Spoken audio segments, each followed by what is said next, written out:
Jemila madam, Congress கட்சியினுடைய தலைமை நான் ரிசைன் பண்ண போறேன் அப்படின்னு தேர்தலுக்கு முன்னாடியே சொல்லிட்டாரு செல்வ பெருந்தகை. என்ன காரணம்? ஏன்னா 2027 வரைக்கும் அவருக்கு பதவி இருக்கு. அதற்கு முன்னாடியே நான் ரிசைன் பண்ண போறேன் அப்படின்னு அவர் சொல்லிட்டாரு. இப்போ அதுக்கான வேலைகள்லாம் மும்முரமாக நடந்து கொண்டு இருக்கிறதையும் நம்ம தகவல்கள்லாம் வந்துகிட்டு இருக்கு. என்ன காரணமா இருக்கும்னு நினைக்கிறீங்க? ஒரு கட்சியின் தலைவராக எதையெல்லாம் செய்யக்கூடாதோ அதெல்லாம் அவர் செஞ்சாரு. ஒவ்வொரு கட்சியும், அரசியல் கட்சியும் ஒரு தலைவரை எதற்கு நியமிக்கிறாங்க சொல்லுங்க? அதிலும் குறிப்பாக இந்த காங்கிரஸ் போன்ற கட்சிகள் எல்லாம் அந்த கட்சியினுடைய வளர்ச்சிக்கு, அந்த கட்சியை அடுத்த லெவலுக்கு மேல கொண்டு போறதுக்கு என்ன செய்யணுமோ அதை செஞ்சிருக்கணும். ஆனால் இந்த திரு செல்வ பெருந்தகையை பொறுத்த வரைக்கும் அவர் பதவியேற்ற நாள்ல இருந்து இதுவரைக்கும் அவர் மேல ஏகப்பட்ட அலிகேஷன்ஸ். அதுவும் குறிப்பா சொல்ல போனா ஒரு குற்றவாளியை, ஒரு ரவுடியை எப்படியெல்லாம் விமர்சனம் செய்வாங்களோ அதை போன்று ஒரு கட்சியினுடைய தலைவர் மீது நிறைய விமர்சனங்கள் வந்திருக்கிறது. குற்றவாளிக்கு நிகராக சொல்றீங்களா? அவர் ஒரு ஒரு ஒரு தேசிய கட்சியினுடைய மாநில தலைவருங்க, குற்றவாளிங்கிற ரேஞ்சுக்கு சொல்றீங்களே, இது அநியாயம் இல்லையா? இல்ல இல்ல, அவர் மேல வந்த குற்றங்கள் அல்லது புகார்களின் அடிப்படையில் தான் நான் பேசுறேன். நான் தன்னிச்சையா நானா சொல்லல. அதாவது 2024ல ஒரு அவங்க கட்சியினுடைய மாவட்ட தலைவர் ஒருத்தர் கொலை செய்யப்படுகிறார். திருநெல்வேலியை சேர்ந்த ஜெயக்குமார் என்றவர். ஆமா ஆமா, அந்த மாவட்ட தலைவருடைய ஒரு கொலைக்கு இது ஒரு கட்சி தலைவராக இவர் என்ன நடவடிக்கை எடுத்திருக்கிறார்? அதற்கு காரணமாக அந்த கட்சிக்குள்ளே இருக்கக்கூடிய சில பேருடைய பெயர்கள் எல்லாம் அவர் லெட்டரா எழுதி வச்சதாலாம் ஒரு குற்றம். அந்த புகாரின் அடிப்படையில் அதெல்லாம் வெளியில வந்தது, நியூஸாவே வெளியில வந்தது, நம்ம பார்த்தோம். ஆனா ஒரு கட்சி தலைவராக அதை ரொம்ப எளிதாக கடந்து அவர் போனார். அதுக்கப்புறம் நீங்க பாத்தீங்கன்னா ஆம்ஸ்ட்ராங் கொலை வழக்கு, ஆம்ஸ்ட்ராங் கொலை வழக்கையும் அவர் ஒரு கட்சியினுடைய தலைவராக இருந்தவர். அவர் கொலையில கூட இவருடைய பெயர் வெளியில பேசு பொருளாக இருந்தது உண்மை. இது நான் சொல்றது இல்ல, உண்மையாகவே பலரும் சொன்னார்கள், பல செய்திகளிலும் வெளியில வந்தது. அடுத்ததாக சவுக்கு சங்கருடைய வீட்டில் மலத்தையும் சாக்கடையும் அள்ளி எறிந்த விஷயத்துல எல்லாம் பகிரங்கமாகவே அவர் குற்றம் சாட்டினார். இந்த செயலுக்கு காரணமாக இருப்பவர் காங்கிரஸ் கட்சியினுடைய தலைவர் செல்வ பெருந்தகைன்னு சொல்லி சொன்னாரா இல்லையா? அப்ப இதெல்லாம் இப்படியான தகவல்கள் வருவதெல்லாம் ஒரு குற்றவாளியே தான் நம்ம அப்படி சொல்லுவாங்க. யாரும் ஒரு கட்சியினுடைய தலைவரை இதுவரைக்கும் யாரும் இந்த மாதிரி எல்லாம் சொன்னது கிடையாது. அதன் அடிப்படையில் நான் சொல்றேன். அதற்கு மேல ஒரு கட்சியை வளர்ப்பதற்காக திரு செல்வ பெருந்தகை என்ன செய்தார் அப்படின்னு கேட்டீங்கன்னா, இப்போ லேட்டஸ்டா நடந்த நம்மளுடைய சட்டமன்ற தேர்தல், இந்த தேர்தல்ல நீங்க எடுத்துக்கிட்டீங்கன்னா ஒவ்வொரு சீட்டையும் விலை பேசி பகிரங்கமாக ஊழல் செய்திருக்கிறார் அப்படின்னு சொல்லி நான் சொல்லல. அந்த கட்சியிலேயே இருக்கிற அல்லது இருந்த முன்னாள் தலைவர்கள் முதற்கொண்டு பலரும் குற்றம் சாட்டி இருக்கிறார்கள். ஜோதிமணி அவர்கள் எல்லாம் கூட சொல்லிருக்காங்க. அவங்க எல்லாம் இப்பவும் எம்பியா இருக்கிறாங்க.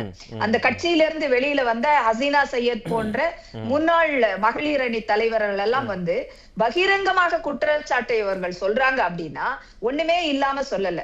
தகுதியானவர்களுக்கு சீட்டு கொடுக்கல, இப்படியான பல விஷயங்கள், இது எல்லாமே இவருக்கு தெரியும். அதற்கு மேலாக நம்ம குறிப்பிட்டு சொல்ல வேண்டிய ஒரு விஷயம், ராகுல் காந்தி அவர்களுக்கு செல்வ பெருந்தகையை மீது மிகப்பெரிய அதிருப்தி இருக்கிறது.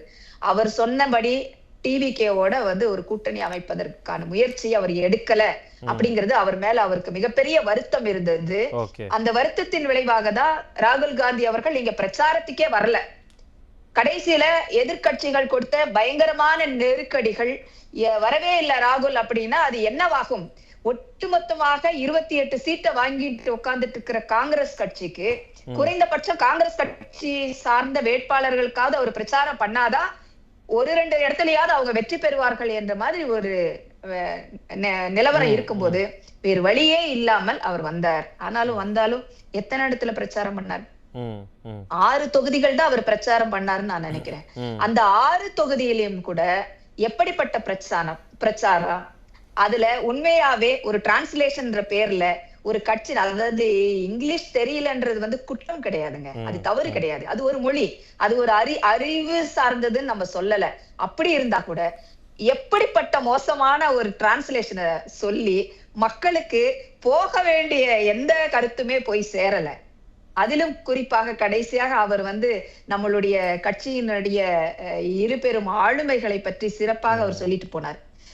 அனைத்து இந்திய அண்ணா திராவிட முன்னேற்ற கழகத்தின் ஆட்சி அந்த தமிழ்நாட்டிற்கு எப்படியான ஒரு வளத்தை கொடுத்திருக்கிறார்கள், ஹிஸ்டரியில ஒரு ஒரு மிகப்பெரிய இடத்தை அவங்க பிடிச்சிருக்காங்க. இந்த தமிழகம் முன்னேறுவதற்குன்றதெல்லாம் அவங்க சொல்லிட்டு போனதெல்லாம் பார்க்கும் பொழுது எனக்கு என்னவோ என்ன தோணுச்சு அப்படின்னா, எப்படி வாக்களித்திருக்கிறார்கள் அவங்க கட்சிக்காரங்கள்னு தெரியல.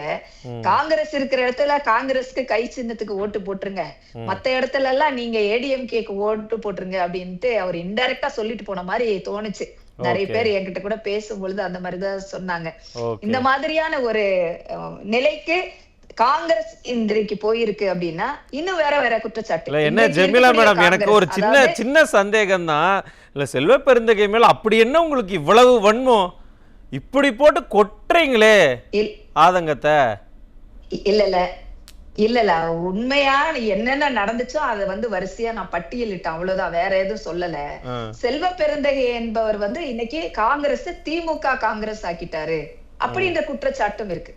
ஏன்னா காங்கிரஸ்ல பெருமையா அவங்க சொல்ற விஷயம், எங்க கிட்ட ஜனநாயகம் இருக்கு, நாங்க யாருனாலும் பேசுவோம். அதாவது நிறைய கோஷ்டி வச்சிருப்பாங்க, கோஷ்டியா சண்டைய போட்டுட்டு கடைசியா என்ன சொல்லுவாங்க. இப்ப கூட கனகராஜ் சார் கூட கேட்டாக்க இப்ப அவரு ஒரு வெர்ஷன் சொல்லுவாரு, ஏன் சார் உங்களுக்கு சீட்டு கிடைக்கல அப்படின்னு நீங்க கேட்டீங்கன்னு வச்சுக்கோங்களேன், அவரு என்ன சொல்லுவாரு, அவரு அதுக்கு ஒரு காரணம் சொல்லுவாரு.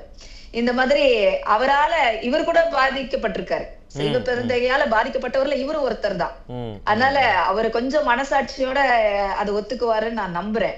இப்படி ஆளாளுக்கு ஒரு கருத்துக்களை சொல்லி கட்சி வளர்ச்சிக்காக அவர்கள் என்னைக்குமே போராடினது கிடையாது. கட்சியில நான் எந்த பொறுப்புக்கு வருவேன், அந்த அதிகாரத்திற்கு வருவதற்கு என்ன லாபி எல்லாம் பண்ண முடியும், எப்படி உள்கட்சிக்குள்ளே இருந்துகிட்டு நிறைய உள்ளடி வேலைகளை செய்யணும்ன்றதுல கை தேர்ந்தவர்கள் காங்கிரஸ்காரர்கள்.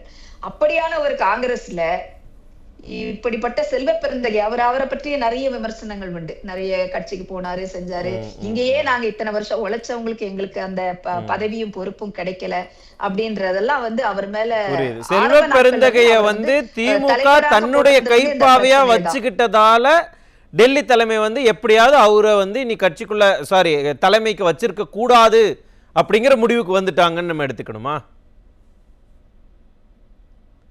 அவரு திமுக கிட்ட ஏன்னா எப்படிப்பட்ட ஒரு புரியுது இல்ல எப்படிப்பட்ட ஒரு இழுபறி இருந்துச்சு இல்லையா, அந்த கூட்டணி அமைக்கிறதுலயே அவ்வளவு ஒரு இழுபறி வந்தது. கடைசி வரைக்கும் மௌனமாகவே கடந்து போயிட்டாரு ராகுல் காந்தி, கடைசி வரைக்கும் மௌனமாகவே போயிட்டாரு அப்படின்னு சொல்லி பார்க்கும்போது நிச்சயமாகவே இந்த கட்சிய திமுக கிட்ட அடமானம் தான் வச்சுட்டாரு தவிர வேற அந்த கட்சியை வளர்ப்பதற்கான எந்த வேலையும் செய்யல. எப்படினாலும் தலைமை அவ மாத்திரும்ன்றது அவருக்கு தெரியும். அதனாலதான் அவர் அவரோட ரெஸ்பான்சிபிலிட்டி அவர் எடுத்துக்கல, அந்த பொறுப்புணர்வை உணர்ந்து செயல்படாததால தூக்கி போடணும்னு தலைமை முடிவு பண்ணிட்டாங்கங்கிறீங்க. புரிஞ்சிருச்சு, நான் திரும்ப உங்ககிட்ட வரேன். ஆனா ரொம்ப லேட்டான முடிவு.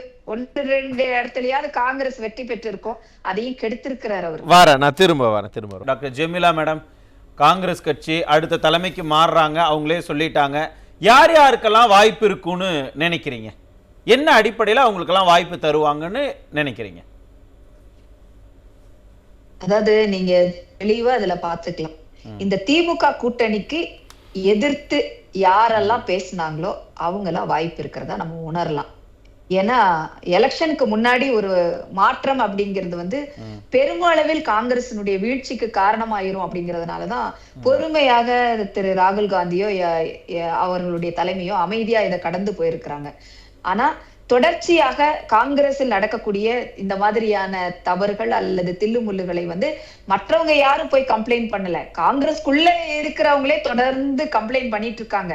டெய்லி நான் எனக்கு ஒரு டிபேட்ல கூட பார்ட்டிசிபேட் பண்ண ஒரு காங்கிரஸ் சகோதரர் கூட சொன்னாரு, அதாவது ஆயிரக்கணக்கான இமெயில் நாங்க அனுப்பிட்டே இருக்கிறோம் இந்த தலைமை மீதும், இந்த காங்கிரஸை அழிப்பதற்காக திமுகவோட கை கோர்த்துட்டு இவங்க செய்யக்கூடிய திருட்டுத்தனமான வேலைகள் எல்லாத்தையுமே நாங்க தொடர்ந்து நாங்க தலைமைக்கு சொல்லிட்டு இருக்கோம். இப்ப கூட பாருங்க, நம்மளுடைய அண்டை மாநிலமா இருக்கக்கூடிய கேரளாவில எல்லாம் கம்யூனிஸ்டோட அதாவது அடுத்த ஆல்டர்னேட் அப்படின்னு எடுத்துக்கிட்டா அது காங்கிரஸ் அப்படின்ற மாதிரி பேசுறாங்க. அடுத்து காங்கிரஸ் ஆட்சி அமைக்க கூட வாய்ப்பு இருக்குன்னு எல்லாம் சொல்றாங்க.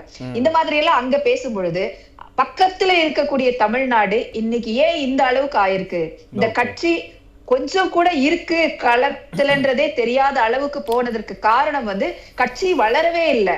கட்சியை கொஞ்சம் கூட வளர்க்கணும்ன்ற தலைமையில் இருந்தக்கூடிய இப்ப செல்வ பெருந்தகை போன்றவர்கள்லாம் எந்த முயற்சியும் அதை எடுக்கவே இல்லை. அப்படிங்கிறதுனால இவருக்கு வந்து மாற்று அந்த நான் ஏற்கனவே குறிப்பிட்டபடிதான் திமுக யாரெல்லாம் எதிர்த்தாங்களோ அவங்களுக்கெல்லாம் வாய்ப்பு பிரகாசமா இருக்குங்கிறீங்க. ஏன்னா காங்கிரஸை பொறுத்த வரைக்கும் அவங்களுக்கு பாராளுமன்றம் தான் இலக்கு. அந்த பாராளுமன்றத்திலாவது நாம் வெற்றி பெற வேண்டும் என்றால் அந்த முயற்சியை அவர்கள் எடுப்பார்கள். அதுக்காக தான் இப்ப வந்து செல்வ பெருந்தகையினுடைய விளக்கம் எல்லாம் இருக்கு அப்படின்றது. நன்றி.